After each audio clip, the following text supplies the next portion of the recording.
ನಮ್ಮ ಹೆಣ್ಮಕ್ಳಿಗೆ ಗೊತ್ತಿಲ್ಲ ಅವ್ರು ಯಾರು ಅಂತ. ಎಷ್ಟೋ ಜನ ಈಗಿನ ಹೆಣ್ಮಕ್ಳಿಗೆ ಯಾರು ಅಂತ ಗೊತ್ತಿಲ್ಲ, ಕೇಳಬೇಕು ನೋಡಿ. ಯಾಕೆಂದ್ರೆ ಅವ್ರಿಗೆ ಹೇಳಿಲ್ಲ. ಹೆಣ್ಣು ಮಕ್ಕಳು ಬರೀ ಅವರಲ್ಲ, ಕಸ ಗುಡಿಸುವ ಸತ್ಯಕ್ಕ ಎಂತ ಅದ್ಭುತವಾದಂಥ ಮಾತು. ಅರ್ಚನೆ ಪೂಜನೆ ನೇಮವಲ್ಲ, ಮಂತ್ರ ತಂತ್ರ ನೇಮವಲ್ಲ, ಪರದನ ಪರಸ್ತ್ರೀ ಪರದೈವಗಳಿಗೆ ಎರಗದೆಪ್ಪುದೇ ನಿತ್ಯ ನೇಮ ಅಂತ ಹೇಳಿದ್ರು ಕಸ ಗುಡಿಸುವಂತ ಸತ್ಯಕ್ಕ. ಎಂತ ಅದ್ಭುತವಾದಂಥ ಮಾತುಗಳನ್ನು ಹೇಳಿದರೆ ಗೊತ್ತಾ ಈ ಥರದ ಬಗ್ಗೆ.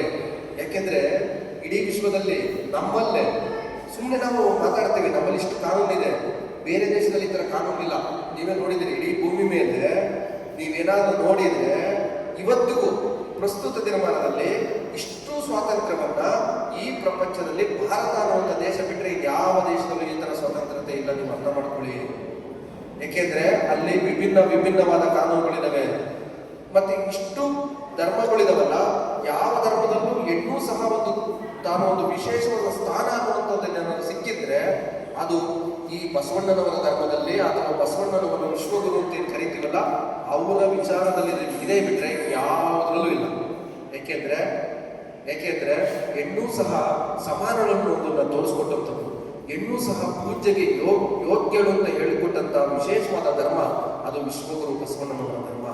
ಅಂತಹ ಒಂದು ಧರ್ಮದ ನಾಡಿನಲ್ಲಿ ನಾವು ಹುಟ್ಟಿದೀವಲ್ಲ. ನಿಮ್ಮ ಲಿಂಗಾಯತರು ಅನ್ಕೋಬೇಡಿ, ಮತ್ತೆ ನೀವು